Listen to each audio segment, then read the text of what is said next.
So welcome everyone. This webinar is with Dr. Adam Gaffney on new data on the impact of class, race, and single payer on health. Dr. Gaffney is a clinical and research fellow in pulmonary and critical care medicine at Mass General. He's a prolific writer, including co-chairing the working group on single payer program design, which developed the updated and recently released physician's proposal for single payer. And Dr. Gaffney is also a national board advisor to PNHP and incoming chair of our Massachusetts chapter. So with that, I will turn it over to Dr. Adam Gaffney. Great. Thank you so much, Matt. Am I coming through clearly? Yes. Yes. Yes. Okay, very good. Well, thank you all so much for joining in on this webinar. I'm really excited to talk about this. I think it's a really crucial topic, really the question of health inequalities by class and by race, and what role can single payer and universal health care, generally speaking, play in reducing those inequalities. So I want to leave enough time for plenty of time for questions. So I'll take about 45 minutes probably for my slides and for my presentation, and then we should have some time to chat. So just a couple notes up front, no disclosures regarding relevant commercial entities, and I'd also say some of the points and some of the studies that I discussed in this presentation, I talked about a bit in a two-part article in the Los Angeles Review of Books, so if this is interesting and you want more, some of this can be found there. So for this webinar, I kind of want to look at three major questions. First, and most briefly, what is health equity and healthcare equity, and what do those terms really mean? Second, I want to ask a specific question. We all know that there are inequalities. I don't think anybody who's tuning in on this presentation is going to be surprised to learn that there are inequalities in health and healthcare by class and race. But I think one of the more interesting questions and one of the more pertinent questions is, how are those inequalities evolving? How are those changing? And then finally, I want to talk about what role a universal single-payer healthcare system can play in advancing the cause of health and healthcare equity. It sounds like it might be obvious, the connection, but some people would argue that healthcare is only one component of health, and so how important is universal single-payer healthcare really when it comes to inequalities? Now, I'm going to argue that it actually is important, that emerging evidence shows that it can play a major role. So, most briefly, I'm going to talk about some of these definitions. So what is health equity? And there are a lot of definitions, and I'd recommend this article that the reference to which is at the bottom of this slide here for those who are interested in kind of the different definitions and how it's measured. But I think it's important to emphasize that it is really not just a question of differences in health between groups. It's a specific type of difference. This is the definition Braveman uses, and basically emphasizes that it's a difference in health between more dominant groups and disadvantaged groups, whether that's by race, whether that's by class, whether that's by social status. So it wouldn't be enough to call something a health inequity just because it's a difference. It's really a inferior health outcome that is determined by one's social position. I'm seeing some notes here that everybody's only seeing the first slide. Is that correct? Okay. No, the slides, yeah. Yes. All right. Yeah, I don't know why that's correct. happening. So let me try something else. Got it. How about now? Good. Okay. So I'll just stick with this. So as I was saying, we're just getting through a definition of health equity, and then we can talk about the definition of health care equity. So this is a different concept, and it really pertains to having equitable access to health care. And this is the definition used by Whitehead in this frequently cited review. And essentially, it's it's looking at healthcare equity along 3 different axes: equal care for those with equal needs, equal utilization for equal needs, and equal quality. I think all of those are pertinent. And finally, I'll end with one sort of interesting definition of healthcare equity that I came across that's quite old, that I like. And it was by a Chinese, I believe, sort of medical writer. And the quote he says is that in antiquity, it was said there are no 2 kinds of drugs for the lofty and the common. The poor and the rich receive the same medicine. And I like this definition because I think it gets at the essential point, which is that healthcare access should be determined by health needs, not financial means. Needs, not means, as well as other factors like race, gender, geography, or immigration status. And the correlate, so let's just talk briefly about some of the old data, very old, looking at the association between class and health before we get to some of the newer data. So, we've known for a very long time that class determines life and death. This is from in the early 19th century, a public health pioneer, Louis René Villermé, conducted a study looking at mortality rates by different neighborhoods, arrondissements, in Paris. That was published in 1826, and basically found that one of the big factors that determined who lived and who died, or how the mortality rates, was the wealth or the poverty of the different neighborhoods. And into the modern era, there's the famous Whitehall studies by Michael Marmot, and they basically looked at how different classes of civil servants in London. So this is a pretty narrow group. This is looking at, the first Whitehall study looked at, they were all civil servants, they're all in London, and they looked at the effect of their type of employment on their mortality over 10 years. And you can see in the graph on the right that depending upon whether one was a clerical worker, an administrative worker, an executive worker, and so forth, the likelihood of dying was different. And moving onward to much more recent days, there's also evidence that inequality itself may have harmful effects on health of a society. The book, The Spirit Level, explores, which some of you might be familiar with, how the level of inequality on a society level causes all of these downstream negative health outcomes, including on things ranging from obesity to suicide to violence to mortality. And overall, this one study that I cite, the second half of the slide, suggests that the overall income inequality in the society is correlated with increased risk of death. And for every 0.05 increase in the Gini coefficient, which is a measurement of income inequality of a nation or a state, the relative risk for death increases. So the question I want to get at is, how is this all changing? What's happening with health inequality over time? Is it getting better?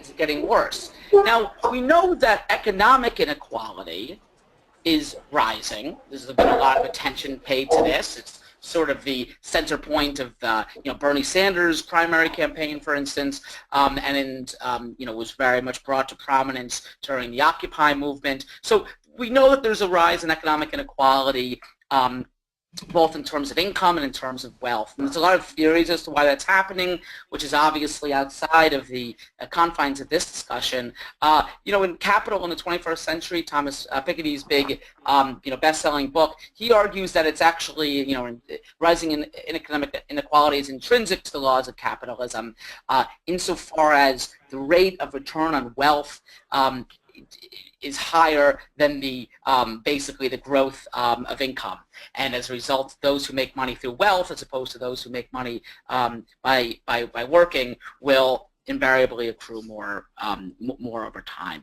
But the point I want to make is that alongside this clear evidence of rising economic inequality, there's evidence of rising health inequality.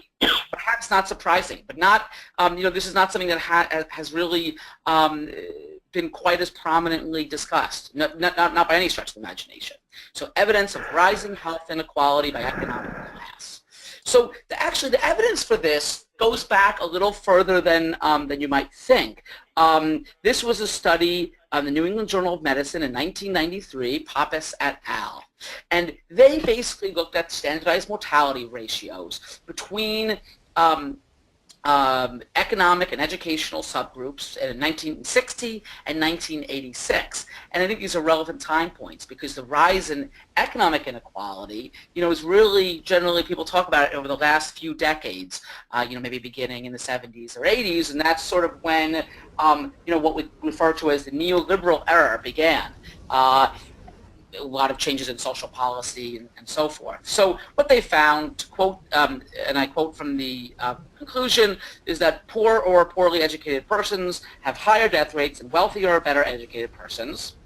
And these differences increased from 1960 through 1986. And you can see that in this figure from that paper, in which at night, you see the x-axis is the time points, 1960, 1986, and the y-axis is mortality. And high education folks have lower mortality than low education folks, which, again, we know this. But you can see that those lines are widening over time. There's a divergence in those lines for men and for women. And this is another study which sort of pinpoints the divergence of these inequalities, the widening inequalities around, again, the onset of what I'm calling the neoliberal era, and that, around 1980. So this paper by Krieger et al., 2002, it looked at premature mortality, and it compared 1960 and 2002 and the years in between. It looked at not individual income, but the income of the county, the median income of the county. And this slide, I think, is a little bit unclear, but basically what I think what it emphasizes is actually very similar to what the other study shows, which is that, with a little more definition in terms of time frame, from 1960 until 1980, there was actually a narrowing of inequalities, and then from 1981 and onward, there was actually either stagnation or a widening, a worsening of inequalities by socioeconomic groups, which again may reflect changes in social policy. To quote from the conclusion, the net application is that the societal patterning of socioeconomic inequities in mortality within and across racial ethnic groups is historically contingent. Context matters. Again, we're tying in the politics of what's happening in society from 1980 onward in terms of a sort of rightward turn and the resultant rise in economic inequality, and that seems to be reflecting in widening or worsening health inequality. So the next point I want to make is that this is continuing into more recent years. Christia et al., which you can see here, basically found that in your lifetime earnings individually, okay, and this is a paper from a few years back, was associated with mortality, even when you controlled for things like race, marital status, and education. But crucially, you look at sort of this first time period, 1993 to 1997, and compare it to this later time period, 98 to 2003, the difference, the gradient between those in the top earners and the bottom earners is widening. And whereas those in the bottom quintile of lifetime earnings saw basically no increase in life expectancy between these years, whereas the top quintile saw a substantial increase. Again, a widening of health inequalities. I'll just mention this one briefly. It's not just by income, it's certainly by educational status. Oshansky et al., this study here, looked at basically life expectancy between 1990 and 2008 by education. And again, they found that although there is inequalities at both time points, I want to emphasize that, it's not as though there previously were not inequalities, although there were inequalities at both time points, when comparing 1990 to 2008, the difference in life expectancy at birth grew wider when comparing those with high and low education. And there were also differences in life expectancy between racial groups, which I'll get into more in a minute, that persisted. And that they sort of portray visibly here. You can see that this is just for one subgroup, white females. The x-axis basically groups by years of education, less than high school, some college, and then on the far right, 16 or more years of education, so a college degree. The x-axis showing life expectancy at birth. And again, you can see the blue bars are the year 1990. So in 1990, as you had higher education, the life expectancy increased, right? But if you compare the blue bar to the red bars, you can see that the difference is getting bigger from the blue bars to the red bars, 1990 to 2008.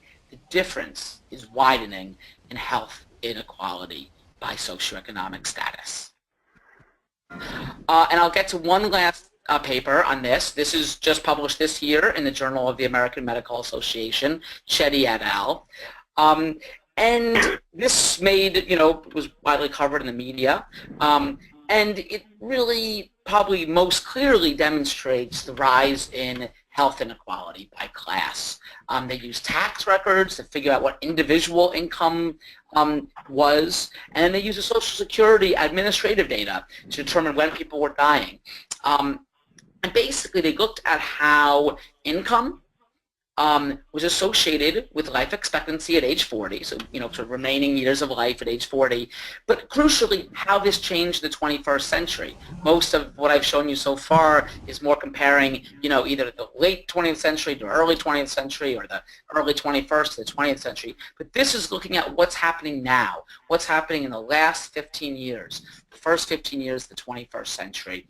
And what they found was that first, not surprisingly, as income increased continuously, life expectancy increased as well. So there was no cutoff. It wasn't as though it was just the poor people were dying earlier. There's a gradient in life expectancy by income.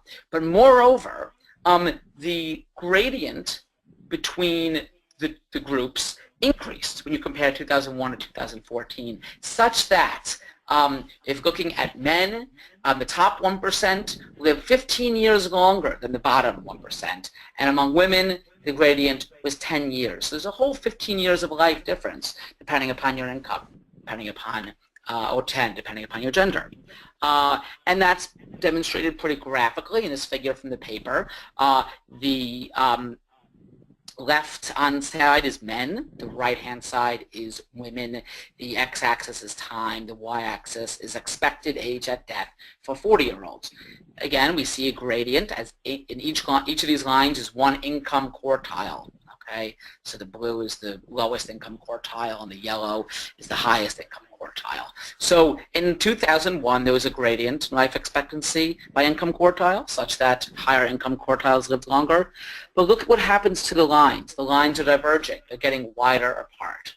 So that's divergent health outcome, basically rising health inequality, widening gradients. Now, obviously, and I think this has been pointed out by many, this is a complex phenomenon. And these health inequality is sort of the downstream consequence of a very complex interaction of social factors, and behavioral, and educational, and environmental, and healthcare factors. James House, in this recent book, Beyond Obamacare, really emphasizes that, more healthcare or healthcare reforms, it's really going to only get us so far. There's really not too much more that healthcare can deliver in this respect because of the complex nature of these pathways. And basically he emphasizes that the social determinants of health are more important. And I don't think that I would not underemphasize the social determinants of health, and we absolutely need to address those. But I think that we shouldn't give short shrift to the role that greater healthcare equity can play in improving health equity by class. So I'm going to return to that in the final part of the presentation. I want to take a sidestep and now look at race and some new data and racial health inequalities. So racial health inequalities, where do they come from? They are also historically contingent. They really, if you look at comparing blacks and whites, really it's the legacy of slavery and what happened subsequently. Discrimination, racist exclusion, and violence. And this recent book by Dana Matthew, Just Medicine, A Cure for Racial Inequality in American Healthcare, really emphasizes also the fact that there are persistent psychological biases of healthcare providers. And I think we shouldn't ignore those. And those biases can persist in any sort of healthcare system, and so those will need to be addressed as well. One factor that I think is overemphasized is the genetic causes of health inequality by race. This was a nice article last year in The Atlantic that I enjoyed by Silverman. Genes don't cause racial health disparities, society does. And it really, emphasized that genetic factors really don't explain that much of the overall racial inequalities that we see, despite the fact that we learn a lot about them, we talk a lot about them, and a huge amount of research money goes into elucidating the genetic causes of these inequalities. The article focuses on this one review paper that's, that I cite in the slide here by Kaufman et al., which basically reviewed all the evidence for the association between genetic factors and racial disparities in health and cardiovascular outcomes, and basically found, and I quote from the conclusion, the results reveal a striking absence of evidence to support the assertion that any important component of observed disparities in these diseases arises from the main effect genetic mechanisms as we currently understand them. So I think we've been barking up the wrong tree to some extent. And these are, these inequalities are real, and they result in really huge differences in life expectancy and all sorts of other health outcomes. And, even now there's a 3.6-year difference in life expectancy when comparing whites and blacks. Now, it is true that that has gone down in the last 10 years. It was 5.9 years in this data from National Center for Health Statistics, and is now 3.6. As a quick side note, though, some of these the sort of convergence of black and white life expectancy, you wonder how much of it is actually due to the fact that white mortality is now rising. So that's not really the way you want to improve health inequalities. So this was a study that got a large amount of coverage last year. Basically found, this is by Case and Deaton, and basically found rising mortality among middle-aged whites. So in figure 1 on the left, you can see the top line, the red line, is white mortality in the U.S., and all the other lines are other European countries. You can see all the European countries' life expectancy is improving, or rather mortality is going down, and among this subgroup, mortality is increasing. And in figure 2, you can see that some of this is due to increase in poisoning, suicides, chronic liver disease. And in fact, these phenomena may be resulting in a overall increase in death rate. This was the New York Times earlier this month. Sort of big story, first rise in U.S. death rate in years surprises experts. But to get back to, so some of that, I don't know, but some of that narrowing assuming life expectancy continues to converge between blacks and whites, it may not all be the result of it may not all be a good thing, is the point I'm making. Now, there's a lot of racial inequalities in healthcare as well, moving away from sort of overall health life expectancies. And I can't go through all that right now, but just as one obvious example is rates of uninsurance. Uninsurance is higher among Hispanics and blacks as compared to whites. And the ACA has seen a reduction in uninsurance rates among all these racial groups, but substantial, big racial inequalities persist in uninsurance. Just one study here, McMurrow, shows that, yes, Hispanic uninsurance rates from 2013 to 2014 fell from 40 to 32, among blacks 25 or 26 to 17, whites 15 to 11. But again, those are big differences, and we know that uninsurance results in various adverse health outcomes, including death. This is a very fixable form of racial inequality in health that we have elected to not fix through universal single-payer health care. Another point, briefly, about racial health inequalities, and I think this has not gotten really enough attention, and I think it's interesting. You know, one of the things that we've seen and we talk a lot about in single payer is the rising rates of underinsurance, the fact that co-payments are increasing for care, out-of-pocket payments, deductibles, co-insurance. So people are having to spend, you know, they have deductibles in the thousands of dollars before their health insurance kicks in. You know, the silver plans, the ACA marketplaces have a 70% actuarial value, depending upon your income, meaning you might need to pay up to 30% of your healthcare costs out of pocket.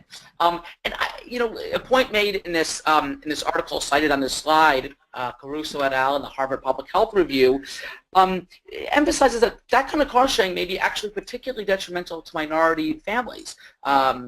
Why? Well, because they have lower incomes overall, but also lower net wealth. The wealth gradient between racial groups is enormous. And if you get sick and you have that big deductible, these individuals will have less resources upon which they can draw in a time of illness. And so that's another way I think that racial disparities, racial inequalities plays out in our healthcare system. And again, it's something that could be fixed potentially by health system reform. So what I'm really sort of emphasizing here is that, again, although health inequalities are the result of a wide, you know, array of social factors, behavioral factors, environmental factors, and so forth, there's good evidence, or there's good reason to believe that health system design, health system universalism can play a major role in ameliorating, attenuating, and in some instances perhaps eliminating certain disparities in healthcare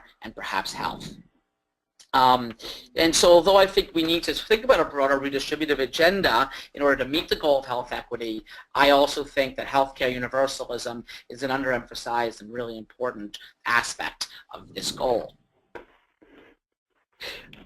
So let's get into the final part of the talk, which is, okay, so we have all of these health inequalities, and there's obviously a massive literature on this, and I barely touched the surface. I just pointed out some pertinent historical and also more recent examples in the literature of this. So let's look at how we can fix this, and what is the evidence, not just the intuitive ideas, but what is the evidence that single-payer types of systems can reduce health inequalities. So I'll look at ones by class and also by race.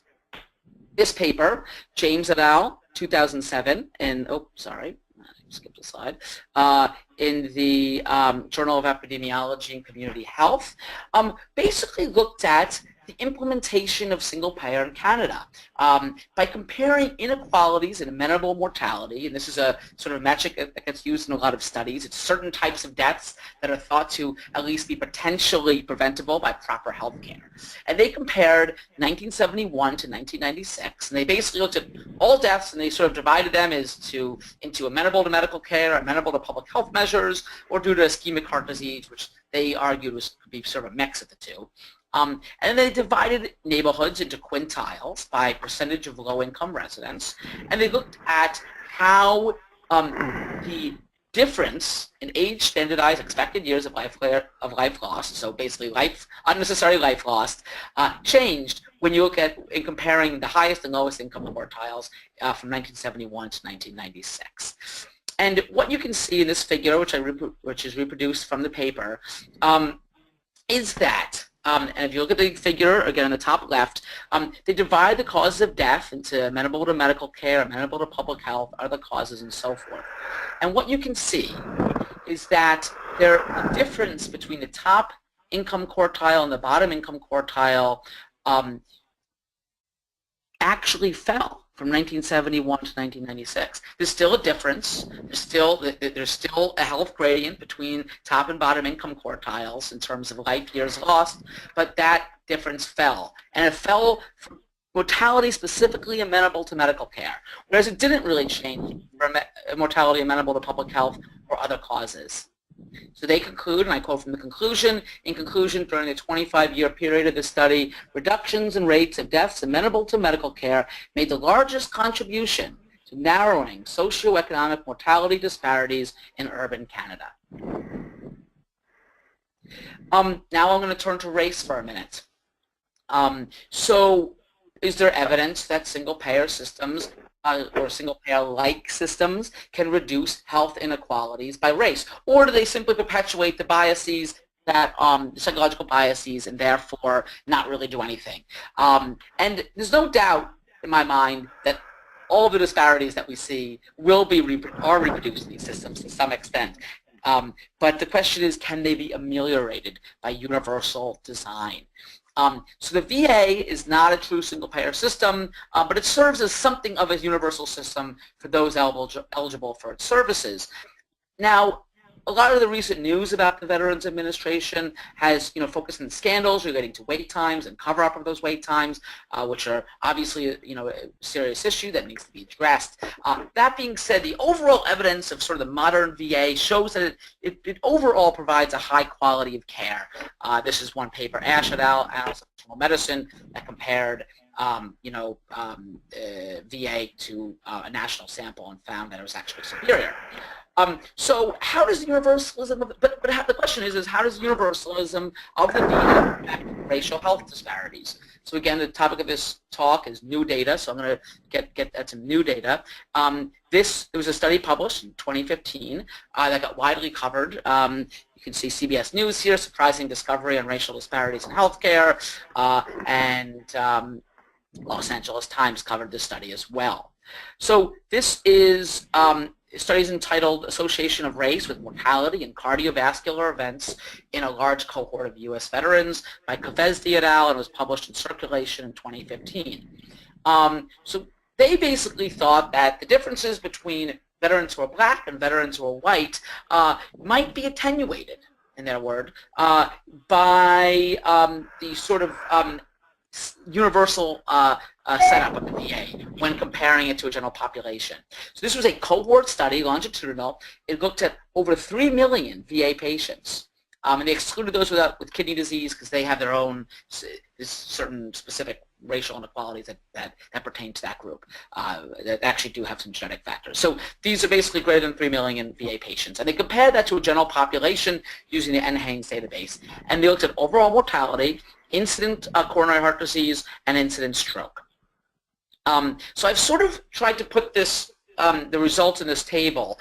It's a little difficult because apart from all-cause mortality, the NHANES group, the general population, which is the middle column, and the VA population group, they had different outcomes with respect to cardiovascular disease and stroke. But long story short, in the NHANES general population, when looking at all-cause mortality, they found what we know and what I showed in the earlier slide, which is that all-cause mortality is higher among blacks. And strikingly, in this study, in the VA, even though there were some of the same sort of socioeconomic differences between the groups, the mortality among blacks was actually lower. When looking at cardiovascular disease, now for the NHANES, they looked at just cardiovascular deaths, whereas in the VA population, they looked at incident coronary heart disease. In the NHANES, it was about similar. In the VA, it was lower, actually, among blacks. And in stroke, they were similar in the NHANES. It was actually similar, possibly higher among blacks in the VA population, depending on how you adjust it. Long story short, there's some subtleties here. Big picture is that the Veterans Administration seems, in this massive study, to reduce, whether we want to say really reverse, that might be a little strong, but certainly reduce to eliminate some of these racial health inequalities, at least with respect to real downstream events like mortality.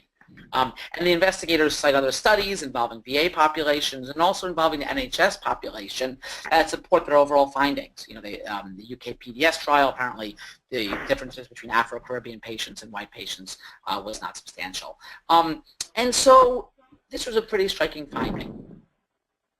Again, I think we should emphasize this is a unique population. We shouldn't assume that a universal health care system would eliminate racial health inequalities, and other evidence points to disparities in care that persist in the VA.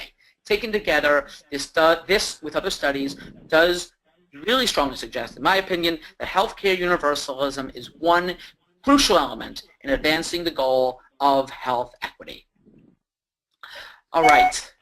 have actually I have two funnel studies, but I raised this 1240, so I'm going to go through these a little quicker. So getting back to class, again, this was just published, I think, a week or two ago in the Lancet. I'm sorry. Maru Thapu et al. In the Lancet this year. Long story short, again, it's sort of a similar picture to what we talked about, that amenable mortality study. They looked at the fact, long story short, they looked at many nations over time and how unemployment affected cancer and how universal health care sort of intervened in that relationship, okay? And they divided cancers as treatable and untreatable in order to really get at the question of medical care, not just sort of behavioral issues. And they found first that unemployment causes an increase in treatable cancer mortality, which might be the result of declining access to health care, right? Because they found no difference, no association between unemployment and untreatable cancer mortality. But when they controlled for universal health coverage, this went away. This relationship no longer held. And if you look at the effects of the Great Recession, okay, they found something really interesting. So the Great Recession hits in 2008, 2007, 2008, and again, this is many countries.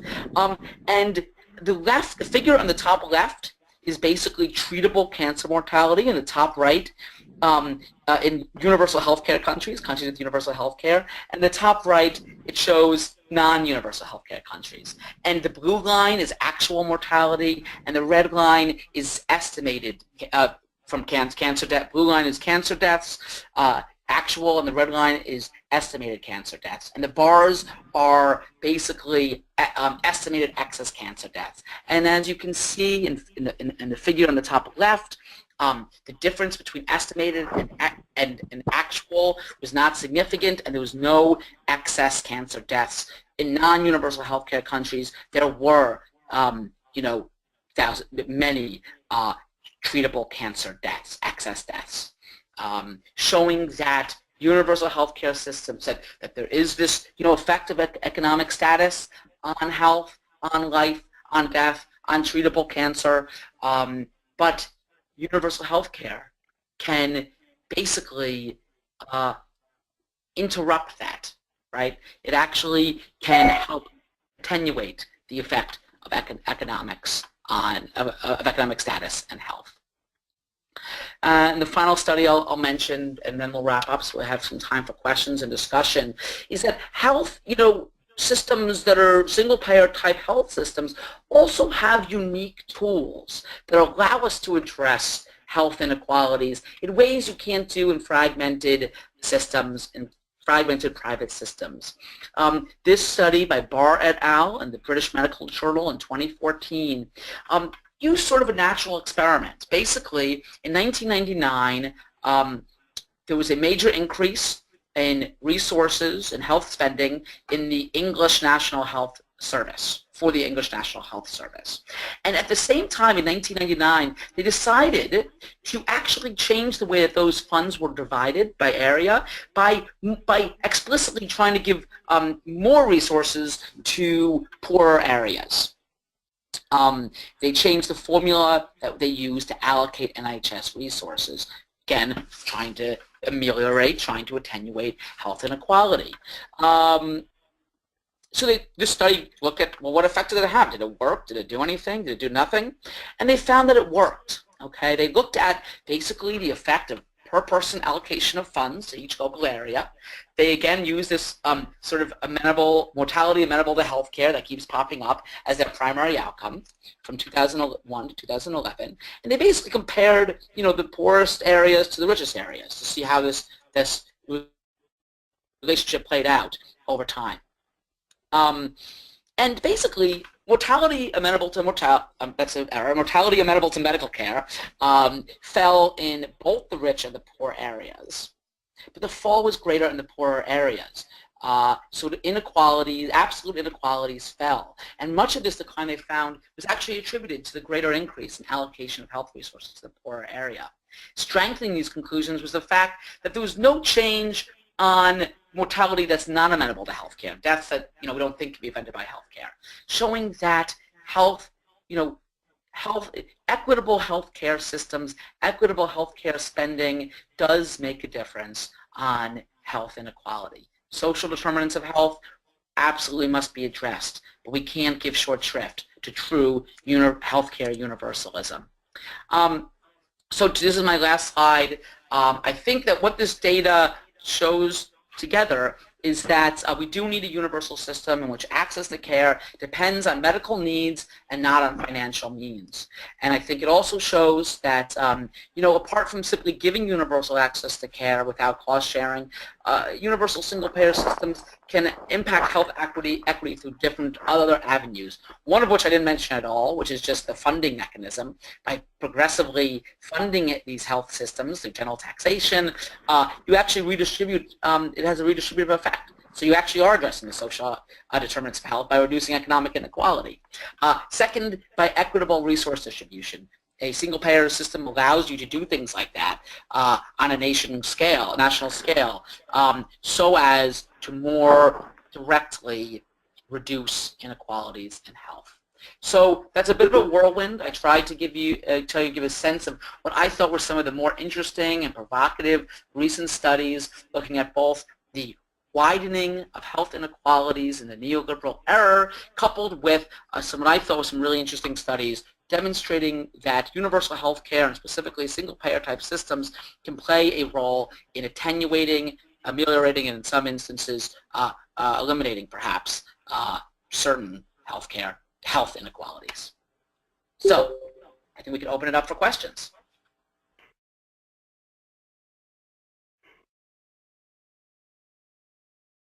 If there are any. I have one.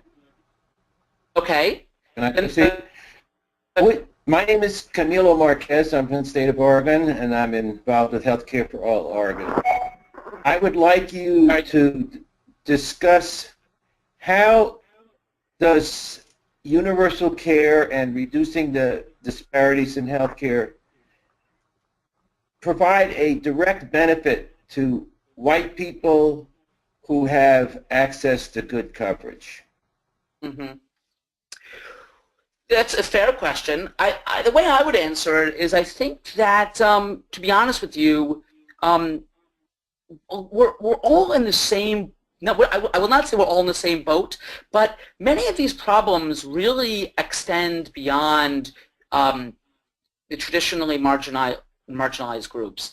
The rise in costs, what's considered good coverage is no longer, what it used to be. It's not first dollar coverage. So for the rich, certainly, there's not going to be direct sort of financial benefit or economic benefit. But for middle class and working class white people, I think there is a benefit from these sorts of things because they're experiencing the rising deductibles too. They're experiencing, exclusions from certain medical centers because they're out of network too.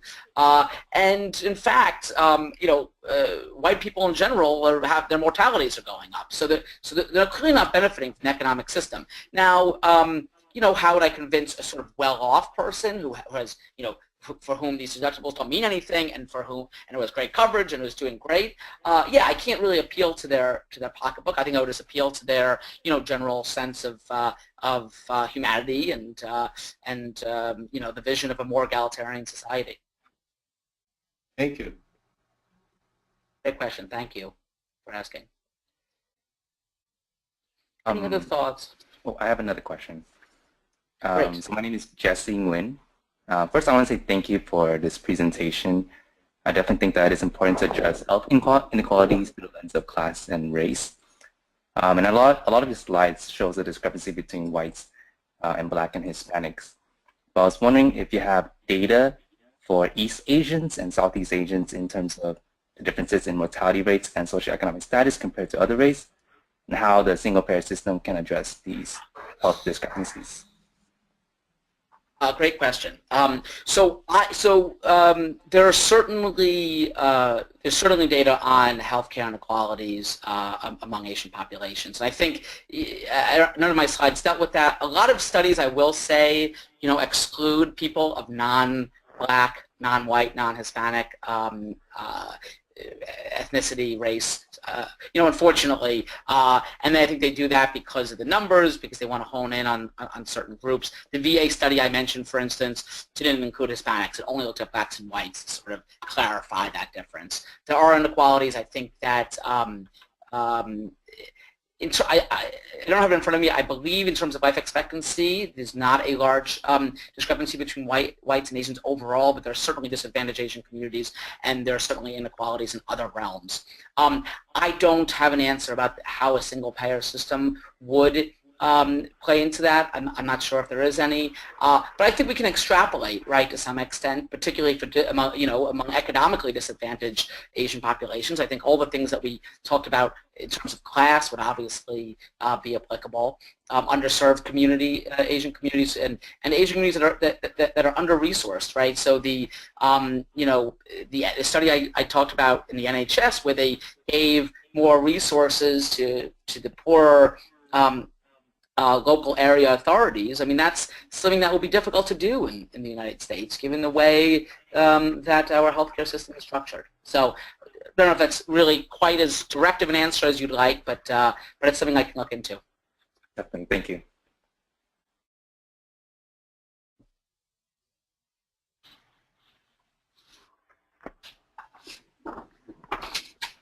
Okay, so we have a question coming in through the chat, and it's from Ruben Baker, and he asks, is there any evidence for a threshold at which income no longer extends mortality?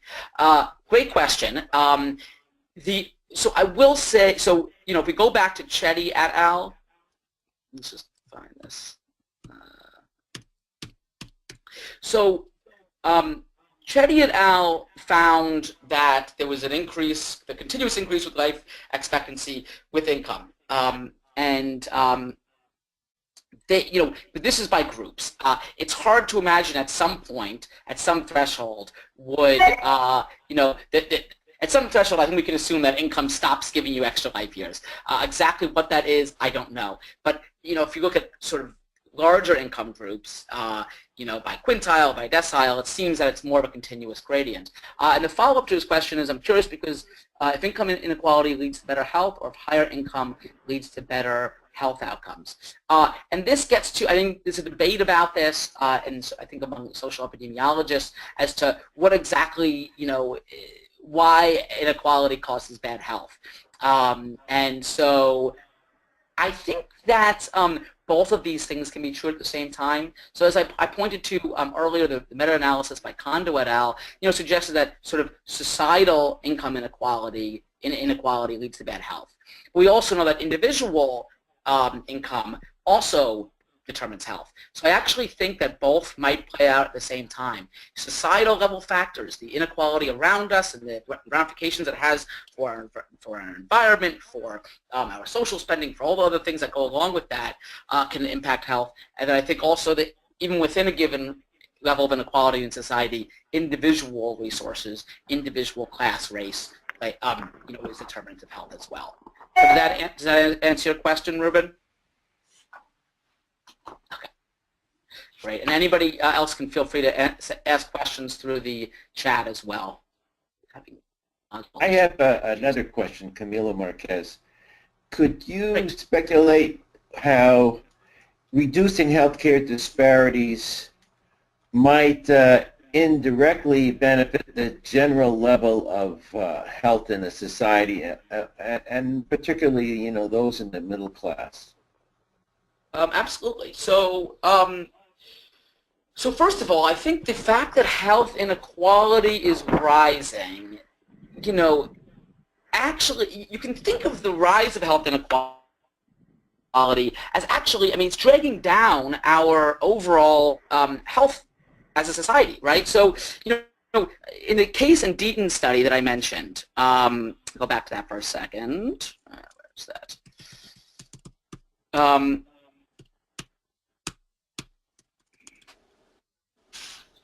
So, although the mortality among whites in the U.S. rose over the period they studied, some people adjusted for age differently and felt that it stagnated, but the difference isn't there. Either way, the sort of health of this population is worsening.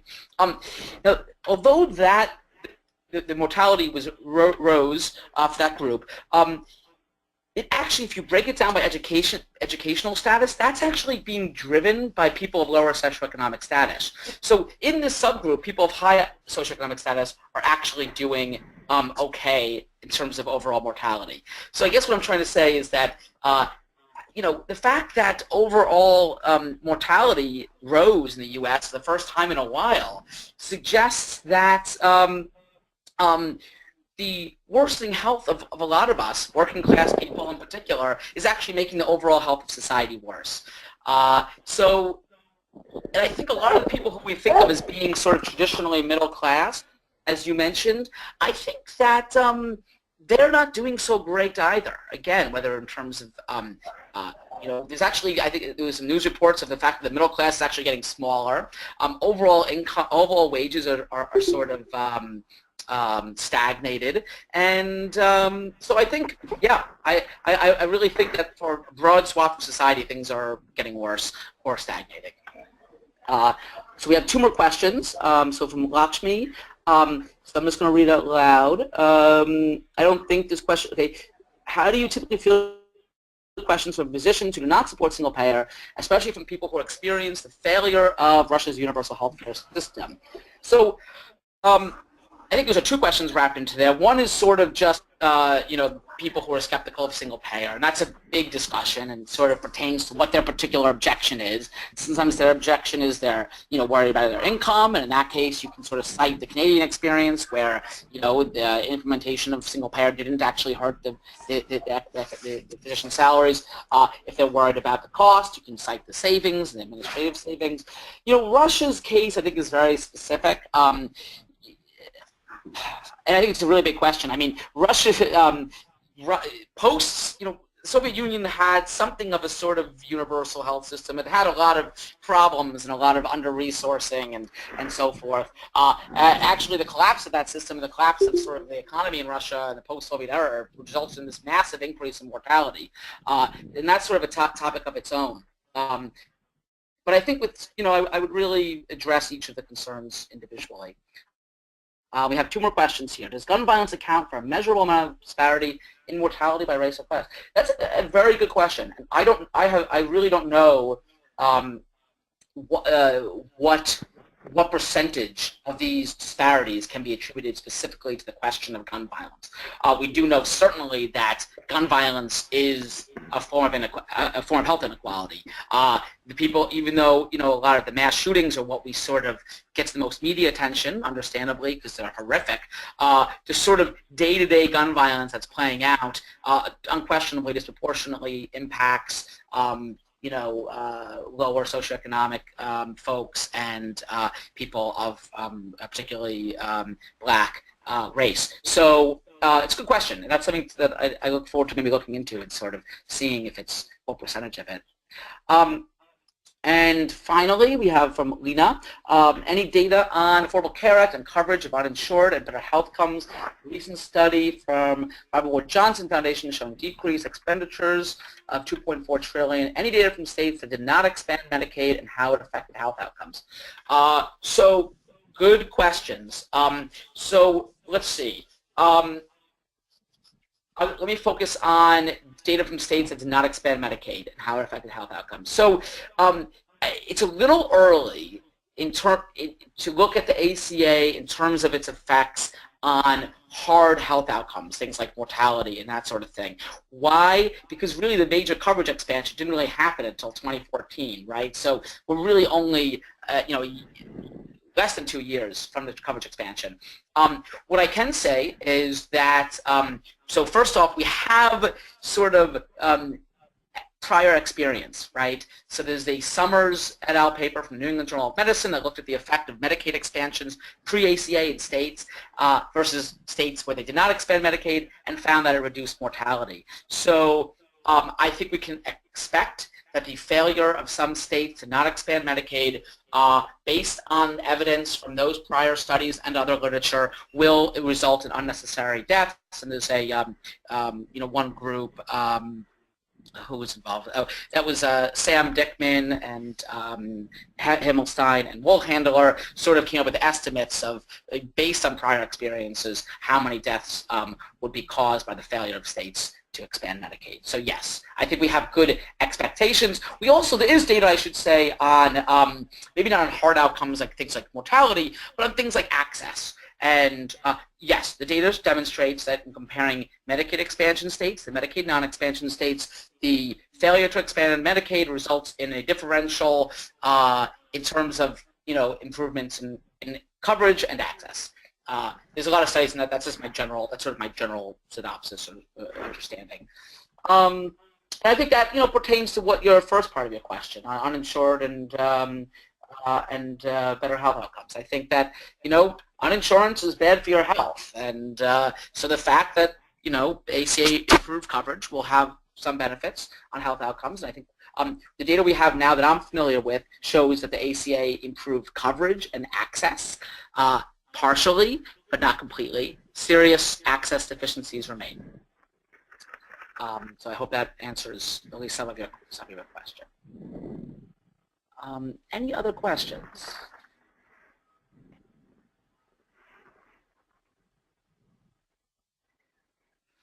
All right. Well, I suppose it is 1 o'clock. This was great, really great questions, and I enjoyed talking about this. It's a controversial area. Again, I really only sort of emphasized certain studies that I think made interesting and provocative points. There's a lot more out there.